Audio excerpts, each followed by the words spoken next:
everyone, my name is Nika, and in today's episode of IB Chat, I'm going to talk about choosing a subject in IB Diploma program. As you may already know, there are 6 subject groups in total, containing numerous subjects within them. First group is Studies in Language and Literature with Mother Tongue A in SL or HL. The second group is Language Acquisition with those are Language B subjects. Third is Individuals and Societies, so geography, history, psychology, economics, business management, etc.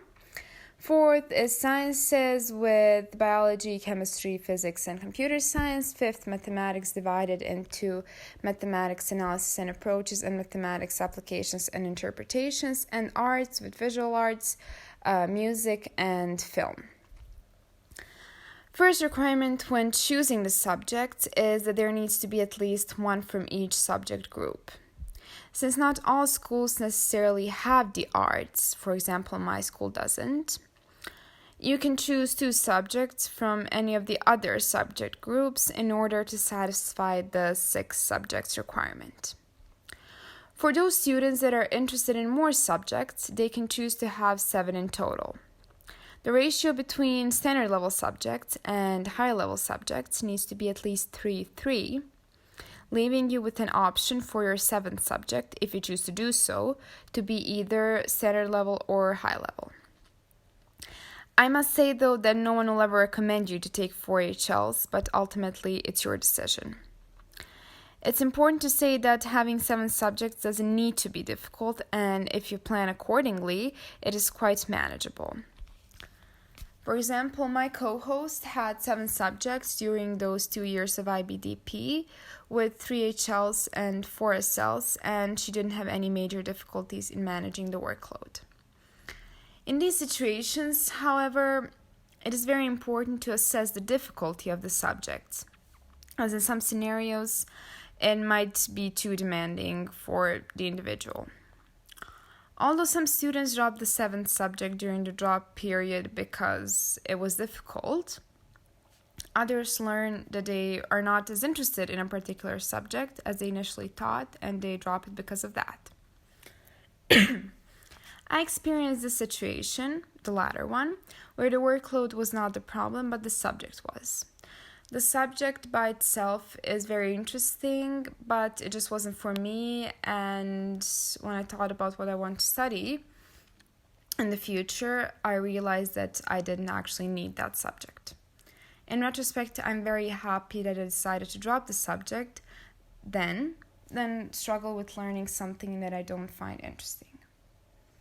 I recommend to everyone that finds themselves in these types of situations to always think, do they need a certain something in the long run, and will it be beneficial for them? Moving on to subject combinations, I firstly want to talk about my subject combinations and the subject combinations of my co-host.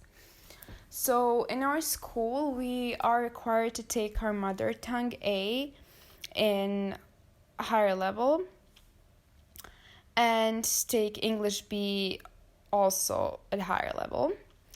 Mathematics is obviously a requirement everywhere, and both of us have chosen Mathematics Analysis and Approaches in standard level, which is, I would say, a medium math.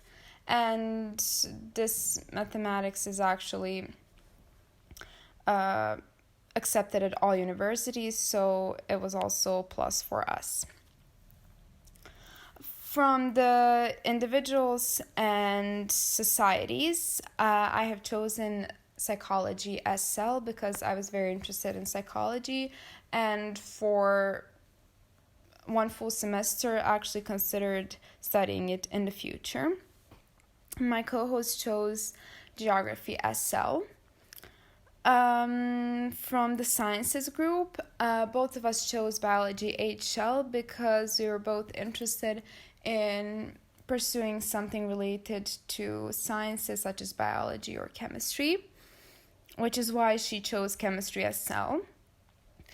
I didn't because in the beginning, I wasn't 100% sure if I was more interested in sciences or individuals and societies, so in my case, psychology or biology. Both of us chose an additional language, German B standard level. But since she had 7 subjects, she also had that as an additional subject. So for me, German was part of my 6 subjects, but for her, it was an additional subject. I believe our combinations were pretty good, and there was a balance between sciences and individuals and societies where we had a great balance, and it wasn't too difficult, but it wasn't easy either.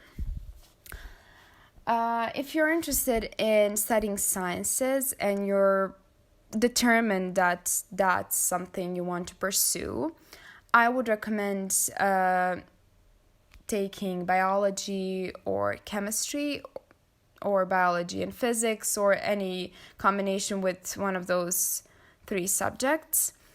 And since you are obligated to take one individuals and societies class, I would take psychology because from my personal experience, I think it's the best one out of all of those in individuals and societies subject group. If you're interested in pursuing something related to the law, so it could be politics, it could be international relations, anything related to it, I would definitely take psychology and history, and from sciences, I would take the easiest one, so that might be biology standard level.